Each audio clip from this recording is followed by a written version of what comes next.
ज़िमनी बल्दियाती इंतखाबात के नताइज की आमद का सिलसिला जारी। बोल न्यूज़ की सबसे पहले गैर सरकारी नतीजा देने की रिवायत बरकरार। Model colony यूसिसा Jamia Millia degree college का गैर हतमी नतीजा आ गया। जमात इस्लामी के उम्मीदवार 124 वोट लेकर आगे। पाकिस्तान पीपल्स पार्टी के उम्मीदवार 69 वोट लेकर दूसरे नंबर पर। Union committee 5, Gulberg town polling station 13 में जमात इस्लामी के इरफान शाह 46 वोट लेकर आगे। PTI ने 5 और पाकिस्तान पीपल्स पार्टी ने 2 वोट हासिल किए। हैदराबाद में UC 140 पोलिंग स्टेशन नंबर 2 में पीपल्स पार्टी उम्मीदवार जुल्फिकार अली 329 वोटों के साथ पहले नंबर पर और आजाद उम्मीदवार मुख्तियार अली 312 वोट लेकर दूसरे नंबर पर हैं।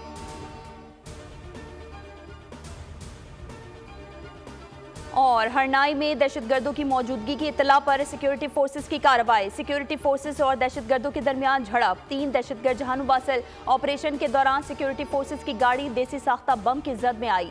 बम धमाके से मेजर मोहम्मद हसीब और हवालदार नूर अहमद शहीद। ISPR का कहना है कि फोर्सेस बलूचिस्तान के अमन को सबोताज करने की कोशिश नाकाम बनाने के लिए पुरअज़्म है। बहादुर जवानों की कुर्बानियां हमारे अज़्म को मजीद तक़वियत देती हैं। सदर मुमलिकत और वज़ीर आज़म का हरनाई में जाम शहादत नोश करने वाले जवानों को खराज अक़ीदत, शहदा के बुलंदी दर्जात की दुआ और लवाहिकीन से इज़हार ताज़ियत।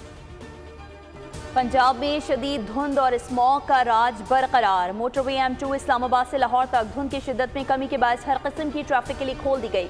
मार्केट्स रात 8 बजे बंद न करने की खिलाफ वर्जियों पर 75 दुकानें, 1 शादी हॉल और 14 रेस्टोरेंट्स को आउटडोर डाइनिंग पर सील किया गया। सूबे भर में धुआं छोड़ने वाली गाड़ियों को 1,69,54,000 के जुर्माने आयद किए गए।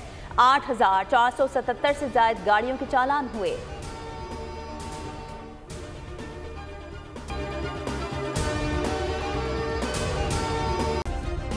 सब्सक्राइब करें और बेल दबाएं ताकि कोई खबर रह न जाए।